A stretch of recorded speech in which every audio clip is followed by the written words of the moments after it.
Navy sailor rushed home from deployment to find his infant son on life support. Well, today, the sailor's mother faced the man accused of killing the child.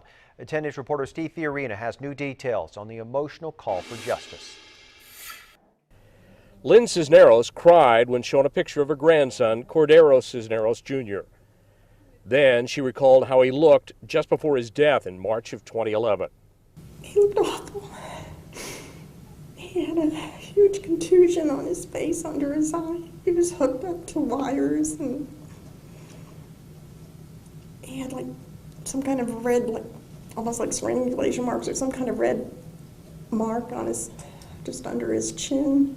The prosecutor blamed defendant David Cruz, who lived with Cordero's mother, while the birth father, Cordero Cisneros Sr., was on deployment in the Middle East. The military flew him home so he could see his son one last time. The prosecutor called it a classic child abuse case. That he hit the baby, we shook the baby, because the baby would not stop fussing and whining. The defense argued otherwise. Sharika Summers is responsible for her baby's death. Her baby died from a septic ear infection, saying the mother never sought treatment for him.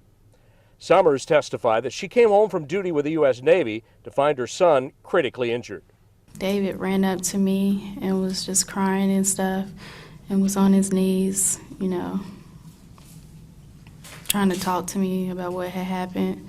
His words? I'm sorry, I'm sorry, I'm sorry. Sharika Summers also posted frequently on YouTube. The topic, Jesus is coming. Even though I lost my son, but I feel like the Lord spared me, okay? I feel like my son was almost like a sacrifice for me to get saved. Steve Fiorina, 10 News. That case will continue tomorrow and into next week. Cruz faces 50 years in prison if he's convicted.